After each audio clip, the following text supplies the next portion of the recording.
You're listening to the Common Fan Podcast, a Husker football podcast for the common fan, by the common fan.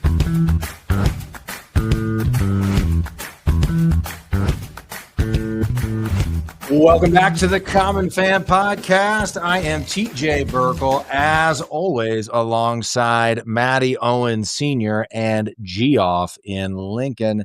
Hey, remember, common fans, game day isn't complete without delicious Nebraska beef. And if you really want to upgrade your spread this season, Oak Barn Beef has got you covered. They ship premium Nebraska-raised beef straight from their family farm to your front door. Steaks, roasts, ground beef, you name it. Order online at oakbarnbeef.com. That's oakbarnbeef.com, and make every tailgate or watch party a little more memorable. Also, get to the Common Fan website, www.commonfan.co. You can sign up for the newsletter, subscribe on YouTube, follow all the social media accounts, and generally keep up with all the fun and frivolity of the Common Fans. It's all free, Common Fans. It's all free. Newsletter, YouTube, you name it. Make sure Just to subscribe. how Geoff likes it. Make sure. Yeah, it's all free. Just how Give it to Geoff me. likes it. I'm frugal. I'm not cheap. I'm frugal. The news, and make sure to subscribe on YouTube, like this episode, et cetera, et cetera. And while you're on the Common Fan website, get your Common Fan socks. It's almost winter, Common Fans. You need your Common Fan socks, for crying out loud. Friend of the program, Evan Bland from the Omaha World Herald, is with us tonight. Evan, how are you, my friend? Doing great, guys. I told you this last time. I do love the little music intro, the little bass ditty. Almost feel like you could have that like playing softly underneath, like throughout the whole discussion, and it's just like you're in a little jazz bar, like sipping on a martini, talking about football. Like, Absolutely. it sets the tone really well. Light up a cigar, hang out for a little while. It sets the Common Fan tone. It's a good vibe for us. And we've gotten compliments on it before. I think Michael Severe said he liked it really too. It's very unassuming. I enjoy this. It just kind of brings you in and says, "Yeah, come on in. Let's talk some football." That's right. It's everybody's welcome. The bass line kind of sort of Seinfeld-esque. It kind of gets you in that kind of like, a little bit, huh? Yeah. What's the deal with football? Yeah. What is the deal with Nebraska's defense? You don't use your feet. Let's talk. And what about these one-score games? What about beating ranked opponents? Oh, sorry. All right, TJ, you got to a dark place now. You ruined it. You ruined it. I couldn't help it, guys. It's all dark. It's all dark and gloomy. No, just kidding. Just kidding. The Huskers are 6-3. But, Evan, Nebraska did so much right against USC. There's so much that's better in 2025. That really is true, I believe. And yet Husker fans are left with the same sour taste in their mouth. Another close loss, another loss to a ranked team, another feeling of kind of missing the moment, NBC, Saturday night, the whole deal. How do you size up Saturday's loss? Yeah, it feels like a missed opportunity. What I'll say about the atmosphere was, like, I think it's hard for Husker Nation to top itself because it sets the standard so high all the time. But the blackout was, I thought, next level. And not just from what the athletic department did.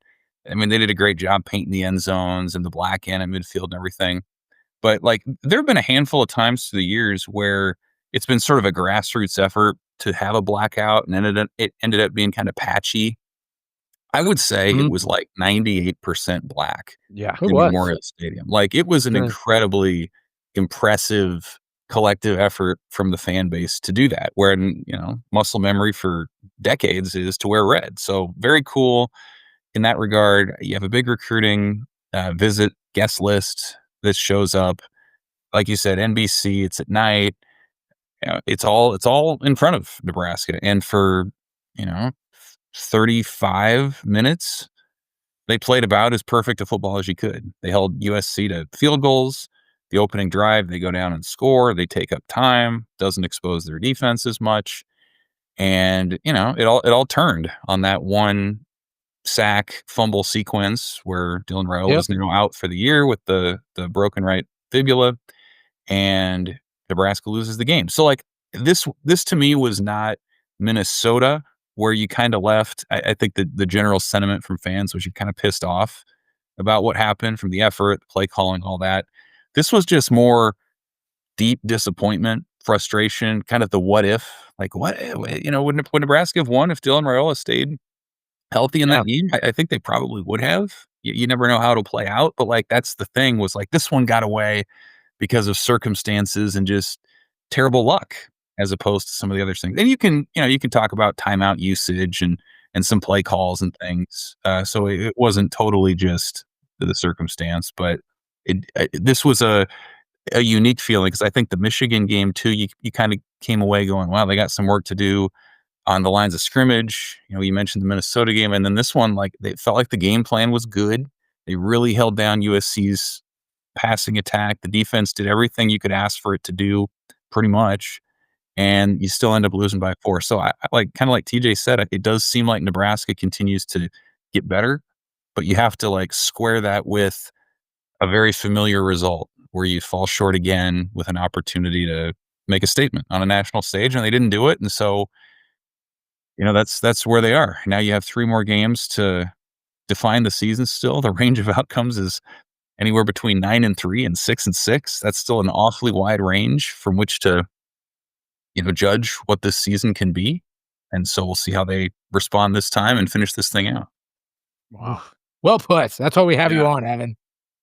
Evan, you mentioned the 2 timeouts, and I think by now most Husker fans know exactly what you're referring to. Early in the third quarter, after Raiola's down, there's one series there where we burn a timeout or, around midfield, and then we get down, 4th and 1 at the 32-yard line and look like we're going to go for it. Rule takes timeout, then we end up kicking the field goal and missing it.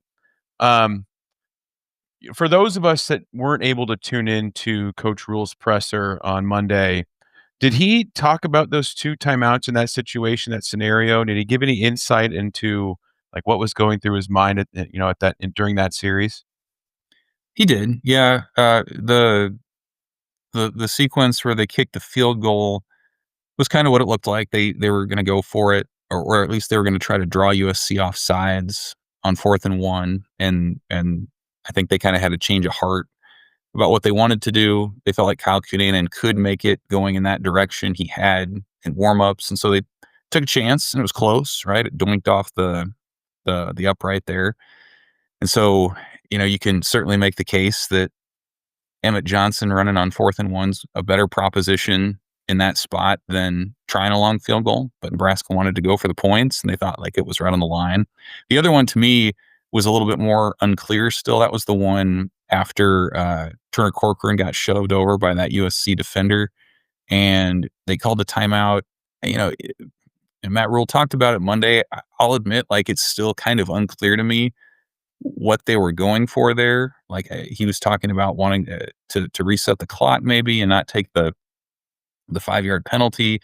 You kind of got the sense in the moment like they wanted the officials to take a look at the play and maybe, flag USC for a late hit or something like that.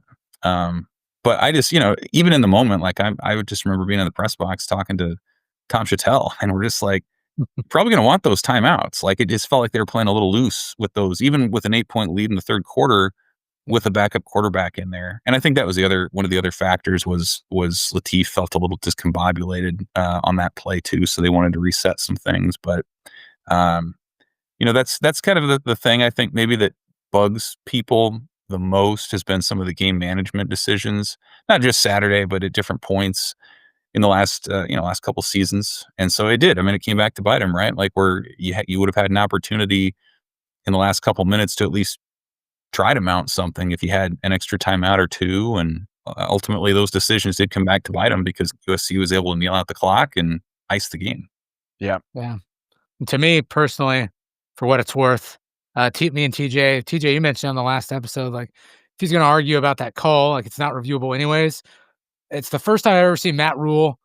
I've never seen him do that before, but he kind of lost his cool, and I don't think he was focusing on coaching at that moment. He was just really, really pissed off, and I've never seen him act like that before. So I think need to ran it back in, coach the team. It's kind of a bummer that that's the way it turned out, but Yeah, we're talking about kicking the field goal versus going for it on fourth down. I'm gonna put you on the spot. If you were a coach and you're a player, hindsight's 2020. I know. So if they go for it and they don't get it, everybody's pissed. If they go for it and they get it, we're happy. If they kick the field goal and they miss it, they're pissed off. You get the picture. What would you have done, Evan? You go for it, or you kick the ball on 4th and 1 in that situation? Well, I'm trying to remember the score at that point. Was that It was still 14-6. 14-6. it was still 14-6, okay. So you make it, it's a 2-possession game. So, like, it makes a lot of sense to go for the points. I think it just comes down to, do you trust your kicker to make it in that spot? And that's a big ask, right? I mean, 52 yards and in Memorial Stadium where the winds can swirl, and so it's a borderline decision. Like, if you make the kick, you're up 2 scores and you can play that game a little bit differently. Then USC needs obviously 2 possessions to turn that around. But Emmett Johnson had been running pretty well I to know, that it's point. just He's making guys miss, and so I think maybe the thing that you feel a little more unsettled about was that they didn't have a conviction about what they right. wanted to do. Yeah, Like, they it kinda was changed their mind. right. It was like, well, let's try to draw them off sides, and yeah, I don't know if we want to run it, and then okay, let's call a timeout and kick it. So, like, there just wasn't a lot of confidence in what they wanted to do. They had to kind of work through that. But yeah, I mean, it's so hard to say. Like, in hindsight, yeah, I'd probably want to run it and know that you're going to need more than 17 points to beat USC. Like, that's probably a game where you need to be more aggressive and take a chance. But again, if they make it, that game could have turned out entirely different. And Yeah. you talk about a play away, like that was a foot away from maybe changing the outcome of that thing too. Yeah. I still think it comes back to the previous drive, the play where Raiola got hurt. It's 1st and 10 at the 23-yard line. Yeah. Emmett's running wild. Just pound the rock all the way into the end zone, and then Dylan doesn't get hurt.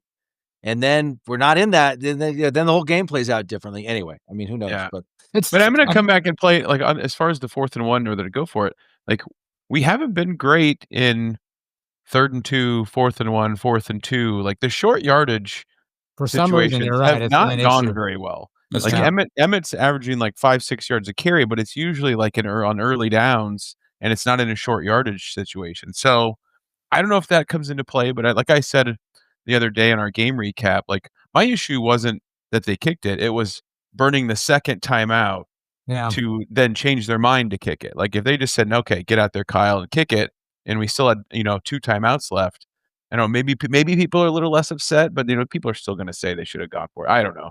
And I know well, it's and I mean, That's why we aren't paid millions, boys. to your point, touche. Matteo, he hit Matt, the upright. He hit the upright on a 52-yard attempt. I mean, it's a foot Yeah. Yeah. a foot off from probably a foot or 2 And off that's from making it. It was right in know? front of me too, right that's where the my other seats are. I thought it was gonna hook in a little bit, but never That's the did. other thing too, is what a decision to make. For once, we've got, the best running back in the Big Ten, but we also have a special teams unit that is actually kind of reliable this year. So, and past episodes, we said, take the damn points, you take the 3 points, and now we're pissed off about it. So, sorry, it's a lose-lose, Coach Rule. We're going to be pissed off no matter what. Yeah. Well, we would not be pissed off if they win, Jeff. That's when we're true. pissed off. Yeah. Well, So, and I Evan- would say too, like, it kind of felt like you were kind of waiting. You needed somebody to make a play. Like, you needed Emmett Johnson to house one, or Yep. something to happen on the special teams for a return, or you needed a defensive score. Like, once they went to Latif, and Latif could be a very good quarterback for them even this week, but he was pressed into duty in an emergency situation, and it minimized what they were able to do. So I think that's when you're in a situation like that. Yeah, you have the lead, but you're kind of looking around and you're saying, who's going to be that guy? Can someone pop one, and can you get it going? And it just so I think that can kind of lead you to press a little bit, and it didn't happen. And obviously it was a close one, and one scoring play would have switched the thing, and they just couldn't find it. Yeah. Yep. So, Evan, obviously the big news being Dylan Raiola's injury. He's done for the year. I know he's going to New York for surgery, so he's going to miss the UCLA game. What have you heard about sort of timeline for Dylan? I mean, are we talking, is the expectation that he'll be ready for spring ball, or are they going to keep him out for spring and give him an extended time to recover? Have you heard anything along those lines? Yeah, Matt Rule said the general timetable for recovery is 8 to 12 weeks.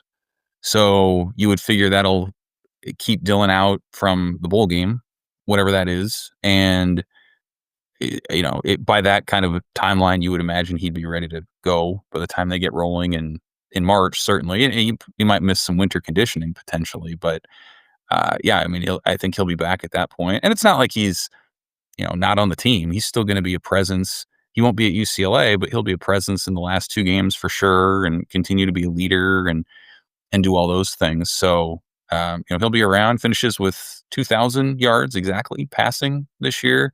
And I believe his 72% completion percentage will be the highest for a single season in Nebraska school history as well. So he won't obviously get to finish out that season, but it does speak to the fact that he has had a strong season and he didn't turn over the ball very much. And imagine if he had a little bit more protection, even how much better that season could have been. So I think there was a lot of talk in the off season about Dylan's progress and what that would look like. I think, ultimately the wins and losses weren't what you wanted, but his performance, I think, gives you a lot of optimism for how they can build on that into next year too.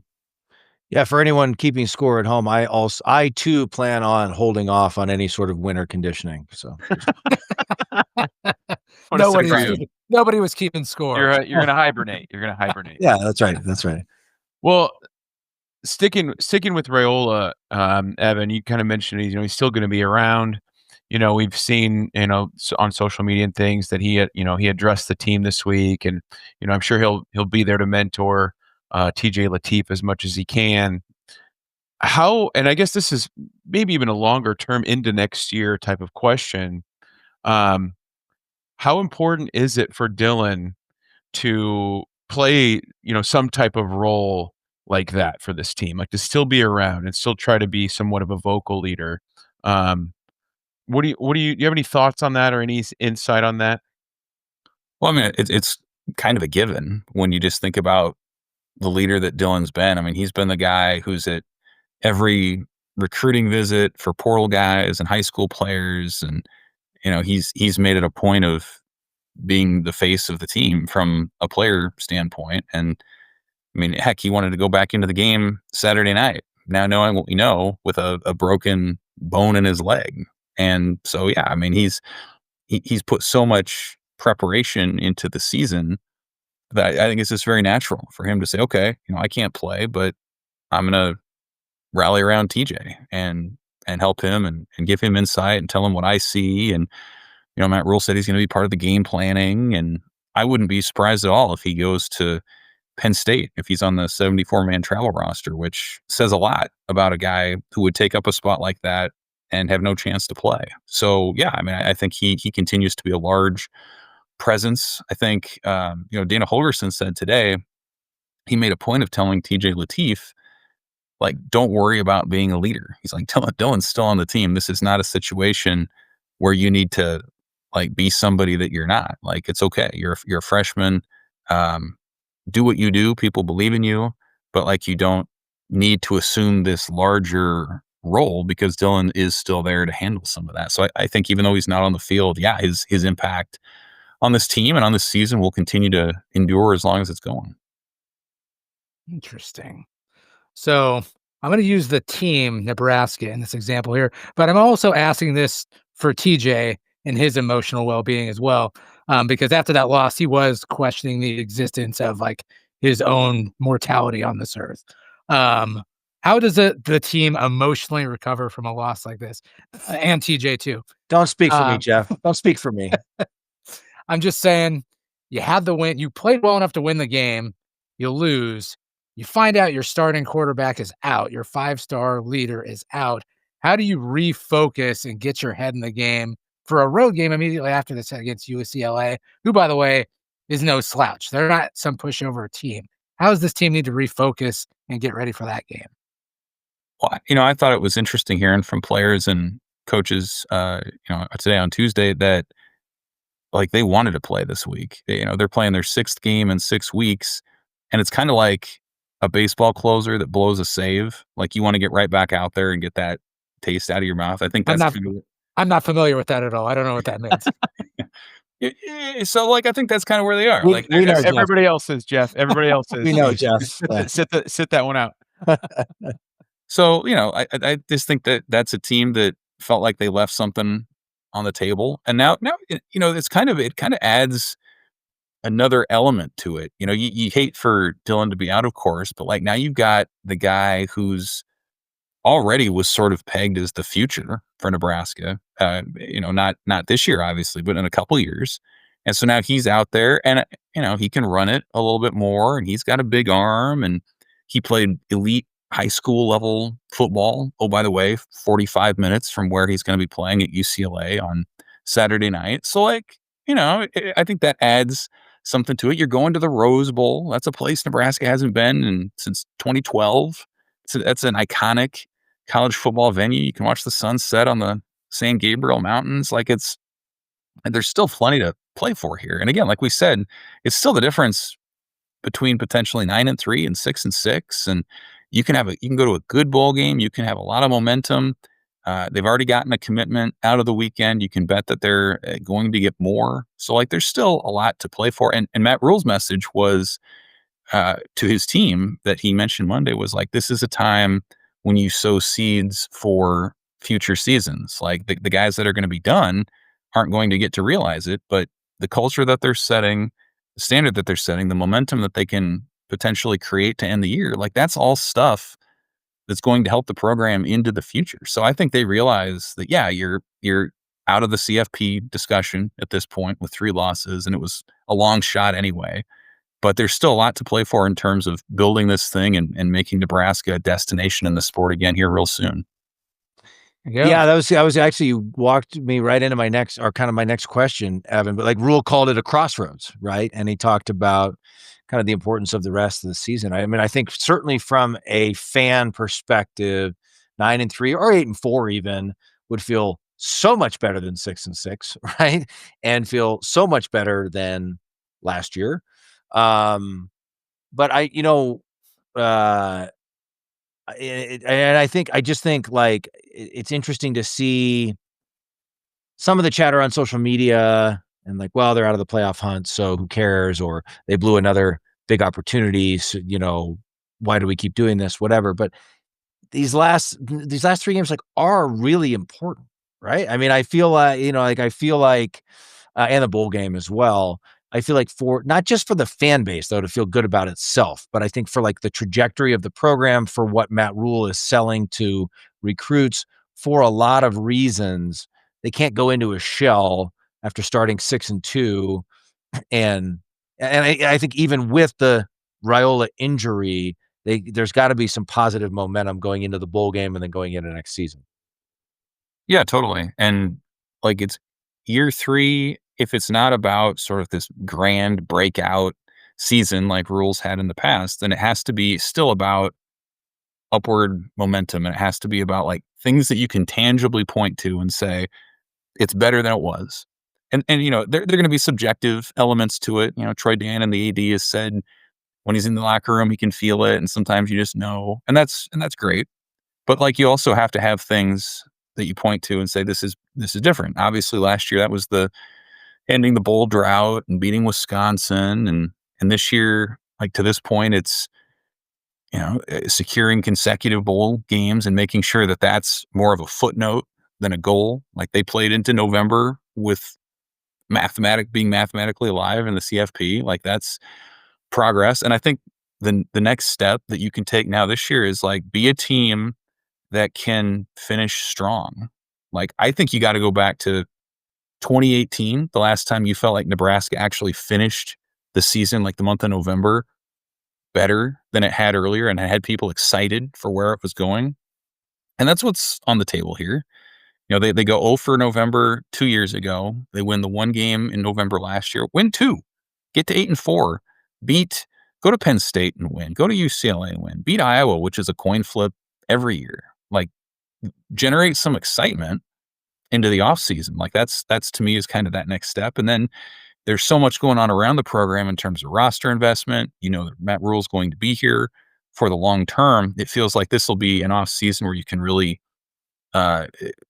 acquire some talent in the transfer portal with the resources that you have. That 2027 recruiting class is looking to be like one of the best classes in school history, potentially, as they continue to build that up. So just keep stacking blocks, man. Like, show that you can be a November team. Show that you can be tough. You have some great individual stories. And Emmett Johnson, how high can he go? Like, he's playing his way into a mid-round NFL draft stock right now. Who else can join him? Who else individually can feel good about themselves into the offseason? So yeah, there's a ton to play for here. And again, certainly the difference between 8 wins and 6, it's huge. It makes a big difference. I think you're just trying to generate excitement and momentum, and you still have that opportunity here with these next 3 games. Can I just say that 2018 reference is like the most Nebraska thing ever? They did finish strong that year, and it was to go 4-8, right? Because they started 0-6, and then they went 4-2. They went 4-2 in their last 6 games, which was like, okay, it felt like progress, but it was like they were 4-8. Okay, sorry. Anyway, go ahead. Hey, that got them a ranking to start the next year, and Adrian Martinez was a dark horse Heisman candidate. So I'm just saying, like, people were excited. And then they blew a 17-point halftime lead against Colorado. Damn it, TJ! That's enough. All right, that's enough out of you. Are there lies, Jeff? Can you detect the lie? Just calm down, all right? I'm just asking you to see. I told you, Evan. He's in a dark place right now. Nothing is making this man happy. Sorry, this isn't a therapy session. We're all going through a process, Jeff. We're all going through a process. Matteo, you're muted, buddy. Sorry, I was going to say, we kind of talked about this on Monday, but everything's changed, right? Like, now with the Dylan injury, the win total, okay, the final record, it's going to have an asterisk by it, or it should, in my opinion. But I don't think anyone, even with the Raiola injury, is going to be happy with 6-6. Okay, so I guess for sure the expectations change with Raiola out, right? So then is it 7? Is it 7? Is it 8? Or do you think that it's more of like, okay, maybe it's 7 with, the optics in, those other 2 games looking like they could have won? What do you have any thoughts on that, Evan? I'm just babbling here. I mean, can you save me? Yeah, no, well, I think it depends, like, how it looks. Like, if you have another Minnesota style game in there, that's gonna frustrate people. But like, if you go 1-2 the rest of the way, say you finish 7-5, you beat, any of these 3 teams, I think would be a nice win. Mhm. And then you lose a couple sort of in similar fashion to what they just did against USC. Like, I think people would understand that. They wouldn't be happy. Right. But you'd say, okay, Raiola was out and defense wore down, and Nebraska's on its like 4th and 5th tackles, and it's just kind of how it was fated to go. And I think the order of it matters too. I mean, if you beat Iowa to end the year, potentially a ranked Iowa team, I mean, they're showing up in the CFP rankings that debuted here. So like, you still have the opportunity to have some exciting moments, and it wouldn't be unprecedented for TJ Lateef to, as a true freshman, come out and dazzle and impress. And I'll be curious to see what his running ability does to sort of loosen up some other things. Like, because all of a sudden, if you're the UCLA defense and you're seeing Lateef hand off to Emmett Johnson, you got to wait another beat or 2 to make sure that Johnson has the ball and Lateef doesn't pull it and run himself. Like, that was not something you had to worry about with Dylan. And I think that sets up play action in a better way. You're probably in a better spot there with guys like Ja'Cory Barney deep. So you hate to lose Dylan for the leader that he is and the 5-star talent that he is. He's been,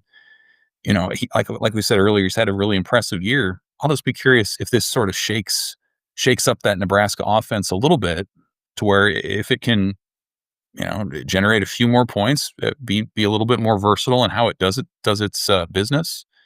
Who knows? I think that's kind of the fun unknown of this season, is you do have a twist with a principal character, and it could just as easily end up being a positive for Nebraska as a source of frustration.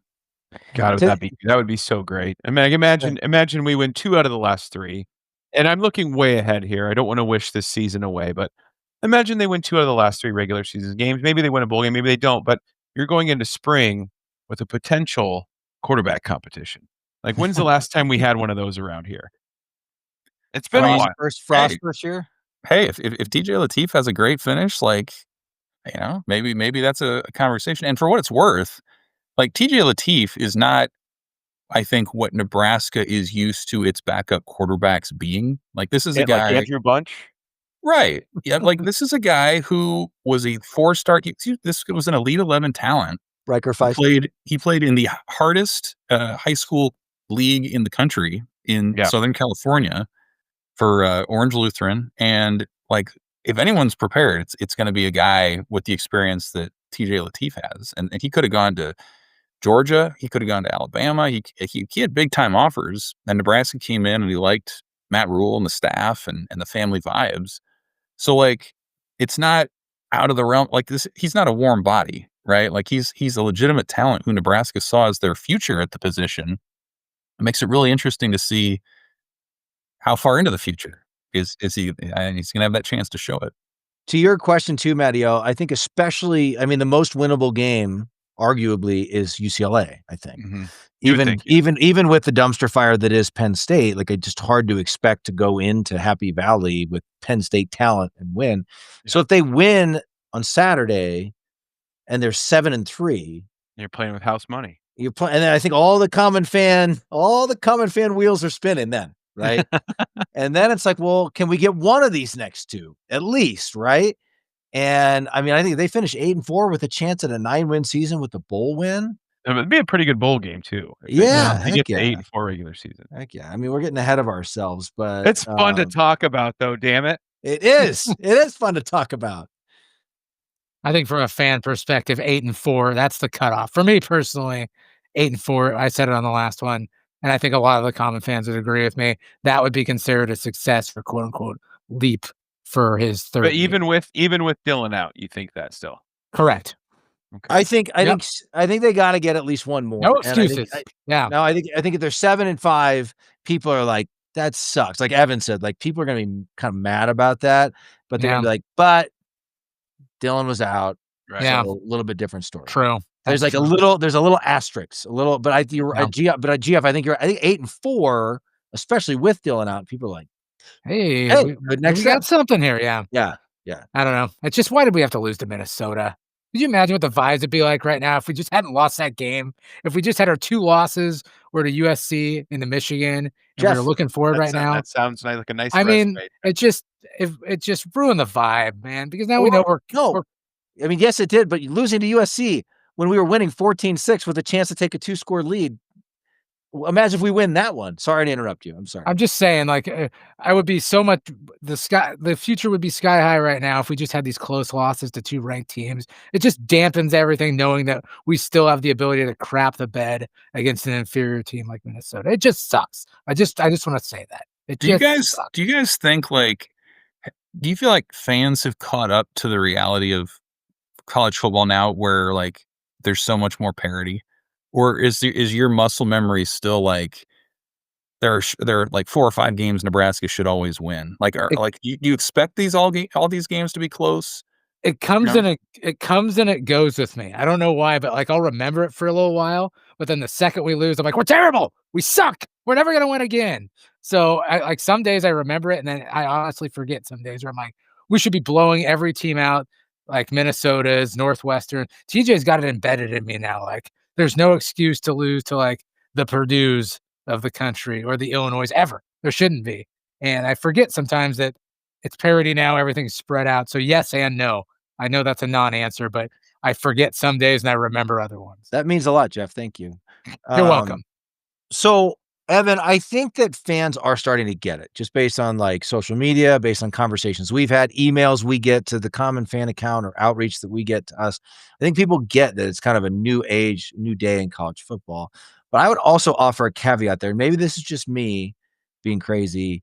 There are like Ohio State still pretty much expects to beat everybody, right? Yeah. Like, they're Alabama, as they should. Right, or Georgia or whoever, like, still pretty much expects to beat everybody. Nebraska has been that team, and I to my dying day, will believe we can and should be that team again. Now, I understand, like, we're not, like, we're coming off the worst decade. I'm saying, like, not going to happen next year, but like that You'll should talk always yourself into it. yeah, well, maybe, but that should be what we're striving for always. Like that should always be the expectation, not the expectation like that's not going to happen next year, especially if you look at the schedule. But the expectation should be that we are working toward being an elite program like we were for decades. But I think people get that it's harder than ever to do that. And and I think people get that Excuse me. 10-2 gets you into the playoff and gives you a shot at winning the national championship. I mean, you look at Ohio State, Indeed. what is it? Their last two national championships, they went in with 1 or 2 losses and end up winning the dang thing. Like, and they like the last one they lost to Michigan again. It's like Yeah. the sky shouldn't be falling after every Nebraska loss. I know it still will. Yeah, It you get always more will. wiggle room now. You're right. Because like TJ just said, if the standard is what we want it to be, we should be mad every single loss. We should expect to win every single game. That's where we want to get back to. Yep. But it's like it's a fine line between being upset when you lose and like every game being an indictment on the staff and on the process. And because like with few exceptions, Ohio State and Indiana being among them, like you're seeing upsets all the time. Yep. I mean, look at the job openings across the country. And like with the rise of some teams like Vanderbilt or Indiana, you're seeing other teams struggle to maintain the dominance that they've had for a long time. Penn State's got a job opening, LSU, Florida, Oklahoma State isn't all that far removed from being a player on the national level. So like, Nebraska is actually in a place of relative stability within the sport. They're competitive in almost every game. The Minnesota game continues to look like an aberration the further you go into the season. So I think it's sometimes you just have to look at this not through the lens of like what the 90s were, but through the lens of like, what are your peers like now? And yeah, you're not at the top of the Big Ten, but you're in a better place than a whole bunch of Power 4 teams. And not just because of coaching stability, but because of investment. And how many teams in the country can put up a show the way Nebraska did on Saturday night? Like you can probably count it on certainly 2 hands, maybe 1. So I think the further you go into this new era, as long as you make the right decisions on personnel and you can develop and do the things that sound football teams do, like the other stuff you would think would be in place. And so, it makes for, I think it's a different way to evaluate the team and any team than what we've had, just based on how things have changed these last few years. Yeah, you're right. And upsets happen all the time. I just wish that we were one of them for once. I want our field storm moment. Damn it. Bowl game wise, since we're talking about being bowl eligible, we got the 6 wins. We're making that the standard now.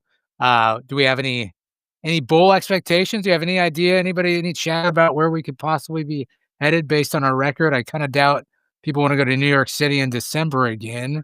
Any tropical climates we're looking at? Anything great? What are we thinking here, Evan? Well, they can't go back to the pinstripe. It can consecutive. It's not going to happen. That was an experience last year going out to New York City for that. But yeah, I mean, I think the Music City Bowl is one that you hear as a possibility back in Nashville. The ReliaQuest is another possibility. I think a lot of projections in the moment have said Nebraska, Oklahoma in the ReliaQuest. That would be juicy. So I think you go somewhere warm. Like it's been a long time. Like go to Florida. Like that'd be an exciting trip. I think fans would get excited about that. The pinstripe was, I think, a disappointment for a lot of people. 1, because going to New York in that time of year was really expensive, and 2, it was cold, and the matchup wasn't all that exciting. So, I think in a lot of ways, like this would be. If they end up going to a warm weather place, it would draw huge. And I think bowl organizers know that. And I think the rule is you can go up 1 win from where you are. So like if Nebraska's 7-5, they could be chosen over like an 8-4 team to go to some bowl. So you can bet like whatever, like the highest possible spot Nebraska could go, you can bet teams are going to be, or bowls are going to be looking for them just because of the fan attendance that's sure to follow. Yeah. for sure. Love that. Well, let's talk about UCLA, Evan. They've been such a bipolar team this year. They started 0-4. They fired head coach Deshaun Foster. It sort of was like, I think I remember you guys on the Pick Six podcast. I think Sam was saying, I don't know if they got a win on their schedule this year. And then suddenly they sort of flipped the script. They've won 3 out of their last 4. They just got drubbed by Indiana. But other than that, they beat Penn State. They think they beat Michigan State and Maryland. They kind of have looked like a different team in those games that they've won. So how would you assess this Bruins squad? Yeah, up and down. Like usually you don't see a team like fire its coach, go to the interim guy, and then have the kind of resurgence that they've had. So that's been really impressive. Tim Skipper, their head coach, has been, pretty good as a leader of that group. The young Neuheisel, I think, has become sort of the next play calling guru on the offensive side. So that's been fun to watch. And, I think it comes back to their quarterback, Nico Iamlieva, who leads them in not just passing, but rushing as well. So that's something that probably hasn't been talked about enough this week, as much as it was, say, before the Michigan game with Bryce Underwood, or some of their other matchups, like with Aiden Childs at Michigan State. Like, Iamlieva he's gonna run the ball as much or more than all those guys. So, Good Lord. Oh, good God. So, that's or Brendan Sorsby against Cincinnati in late August. Like, that's the kind of challenge that they have coming up. And UCLA's got good players. Like, they have good players, and they weren't showing it early in the year, but I think they're gonna see what Nebraska's done and what they've struggled with on film in terms of stopping the run at times. They're going to compress their formations, and they're going to try to pop one the way that Minnesota did and the way Michigan did, the way that USC was able to run the ball some. So we'll see how that part of it goes. And I do think the atmosphere is interesting too. Like, you may well see half the crowd be Nebraska fans in the Rose Bowl. Like, there's just not a huge UCLA following, especially given how their season's gone.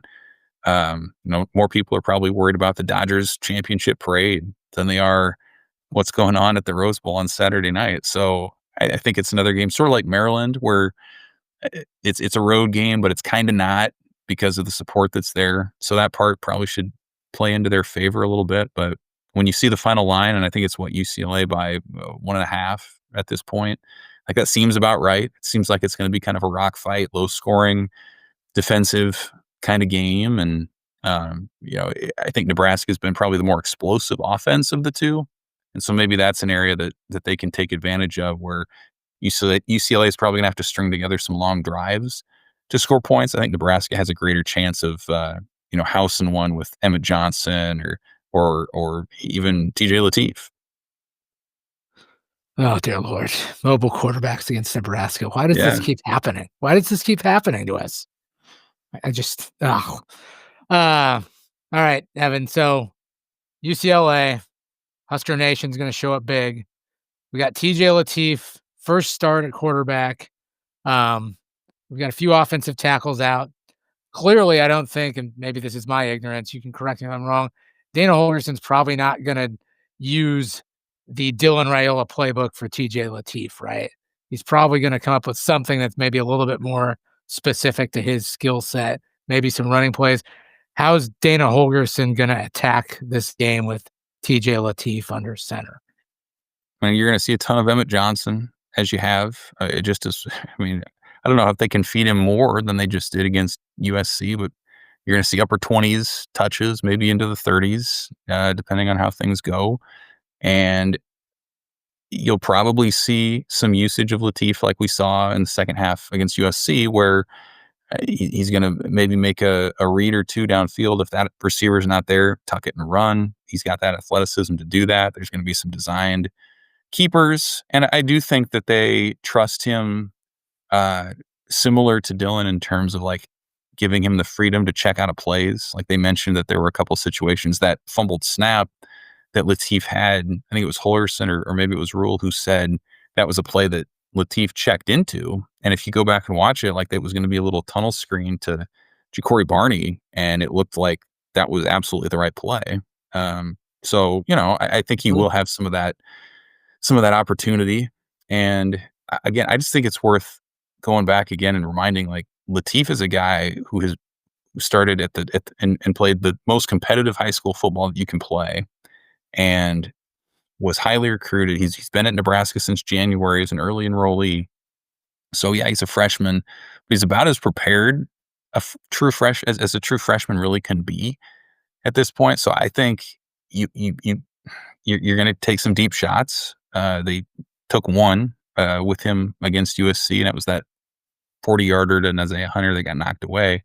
But I think you will see some of those plays as well. They believe in his arm talent, and again, this is a guy who didn't come to Nebraska to be a safety net. Like, he came to be the guy, and now he's just the guy a little bit sooner. So the big question to me is, how much do you trust him right away? How much do you put on him? The message from Nebraska this week has been to everybody else saying, defense, just do your job and do it a little bit more. Like, receivers, make those contested catches. Offensive line, get to the line quicker so Latif can survey the defense. Like, that's kind of the message is, hey, can everybody else elevate their game and bring Latif along with them? And so we'll see if they're up for it collectively. Hells yeah. I love that. I'm excited to see what it looks like on Saturday. I know that. Well, Evan, I kind of wanted to ask you a question, more, I guess, long-term and recruiting focused. The three of us, TJ, Jeff, and I, were just having a text conversation, and I noticed, you mentioned earlier that the 2027 recruiting class could be top 10, top 5, maybe one of the best in school history. But we're wondering, the 2026 class currently sits at somewhere 60th to 80th, depending on what recruiting service you're looking at. And we know, like, part of the explanation could be, roster limits now, and we've already got a really young roster, and we've got a lot less commits than some of those other schools. But is that all that can explain it, or what's going on with the 2026 recruiting class? Yeah, that's some of it. Like, when it's a complicated discussion. Some of it's the roster limits that have gone down. Nebraska was, as we know, way over. They had one of the biggest rosters in college football a couple years ago, and so they've had to trim down or at least grandfather guys in. So you were going to have a smaller class in that regard anyway. It was also a class that was a transition in terms of how you can recruit. So, like, if you think about how much NIL has changed even in the last 6 months, like 6 months ago, the best way to woo a high school recruit was to ask your donors for money to give to the collective that they could then essentially just pay to high school recruits. And that changed July 1st to where that's impermissible. And now that was the start of the rev share era. So that's where those dollars have gone. So you can actually still pay high school recruits before they get to campus. Like, that's kind of the workaround on that. Nebraska to this point has not been a strong player in that regard. So I think that's part of the reason that you're seeing what it is too. So it's the quantities down, the quality, because of some of these rule changes around NIL is maybe a little bit down too. And a lot of these guys committed before they saw some of the momentum that Nebraska's been making this year. So they're still going after some 26s. I know they offered another receiver or two recently, and so they're still trying to make a few ads there. But I think they look ahead and they see, okay, here's what the rules for recruiting are going to be. These are guys who have bought into what the program's going to be, guys who have had relationships with Nebraska now for 3 years almost. So I think the 26 class in a way is sort of a transition class, both for where the program is, rules, all these different things. And they feel like that 27 group can be that tentpole group then, that can really turn things and help them take off. So it's funny, right? Because signing day used to be this major event in early February. And now I think a lot of fans don't even know when it is. You guys know when signing day actually is? The first one? Is Yeah. there still two? There's one in early December, right? Or the mid, Mhm. I don't know, first or second week of December? I don't know I think the you're date. right. Do you know, TJ? I think you're right. Sorry, I think it's Right? Isn't there? I think Matty was right. There's one in December and one in February, right? Is that still the case, or is it not the case anymore? I don't know. Yeah, exactly. That's my point, right? Like everybody Right. always knew. What's it's the like deal with signing day? it's Yeah, yeah, full circle. it's December 3rd this year, so early signing Huh. period. So, but like it gets so much lost. It's lost in the wash now, and the portal is going to be January, and I think that's the thing that everyone looks a little bit more toward. Yes. So yeah, it's certainly it's not a buzz heavy class by any means, but I think there are a lot of those circumstances that go into it. And again, the other thing that they would tell you is the team, Nebraska's current roster, is among the youngest in the Big Ten. Yeah. And I was looking up just like offensive line numbers, for example. They've got 21 offensive linemen, 14 of them are still underclassmen, and that's the case at a lot of different positions. You kind of forget some of that. I know I do, and so I think all those factors kind of play into it, where this was not a class that they needed to overinvest in terms of numbers or dollars, and that 27 group could be the one. Okay. Well, now that Matt Rule is going to be here for a long time, he can see that 27 group all the way to the national championship. 2030 national champions. 2030. Jeez. We're going to be like 50 in 2030 or something. 2030. Pretty Ugh. close. Pretty Not, close. Not quite Common fans. Won't be. All right. Matt, Jeff, anything else for our distinguished and honorable guest? Yeah. Evan, you always say yes, and just thank you for coming on the pod once again. We always appreciate it. Just like a little feather in our cap, that you're so willing to join us so frequently.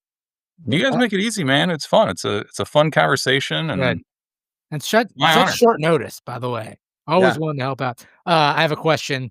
As a Star Wars fan, are you amped for this Mandalorian and Grogu movie that they're going to put in the damn theater? Are you going to pay money to go see that in the theater? What's your problem, Jeff? I'm not going to the theater to see that. I have Disney Plus. I've never had to pay. I just pay a subscription. I'm not going to the theater to see Mandalorian and Grogu. I'm not doing it. So I had no opinion on it. You're kind of souring me on it now. Like maybe I should consider not doing it. I can tell you that I think the next movie I'm going to see in the theater is Zootopia 2 with my family, like my kids. Great. So the Star Wars one sounds better, but now I'm having second thoughts. So I'm going to have to reevaluate things. Don't listen to Jeff, Evan. Yeah. I don't think he's even finished. I don't think he's even finished Andor yet. What show is that, Matt? Does it have lightsabers in it? Oh, it doesn't? It's not Star Wars then. All right, let's get it back on track here. Okay. Reel him back in. Off track. Evan, did you? Was it okay with you when I yelled at you during the Northwestern game when you were walking along the back of the north end zone? Did you? That was awesome. So yeah, I go down like the last couple minutes. I didn't know you did that. So yeah, you go down like as a media member, you go down with a couple minutes to go, and then you get on the field. You watch the last few minutes, and so you're ready to kind of. I like to go on the field and kind of observe things. But yeah, I'm heading across the north end zone. I heard Evan. I look up and there's TJ. Like, and you had the sport coat. And you were in the front row. Red jacket. It was awesome. Yeah, I mean, you were looking sharp. I'm like, yeah, this is great. And in that moment, like Northwestern was trying to mount a tying drive. So we weren't able to like turn around and chat. Yeah. But it was cool. It was cool to see you there. Funny. It was great to see you. You look terrific, by the way. Please. You're such a charmer. Oh, thanks as always to friend of the program, Evan Bland. Truly is an honor to have you always, Evan, and fun to catch up with you. You going to the UCLA game, I presume? Yeah, that'll be the 17th of 18 Big Ten stadiums now that I'll have seen. I've never been to the Rose, so looking forward to knock that one off. My last one will be Washington when they play their, I forget, the next year or two. That's 2027. Where are you? Well, we'll talk offline. I'm taking my boys, so we should. It would be fun to figure out where you're staying, and I'll come over and have dinner with you or something. Yeah, great. Yeah, this is your neck of the woods. It is. That's right. But we're staying in Old Town Pasadena, so maybe we'll see you walking around Pasadena. Heck yeah.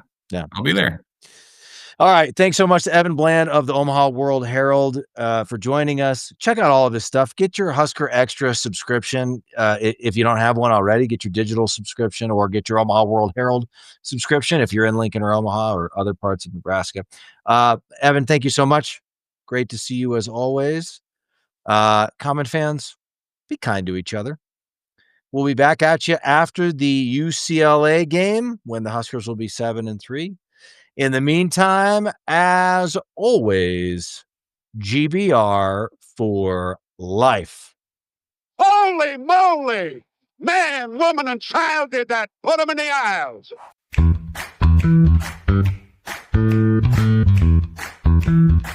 And Nebraska takes the lead.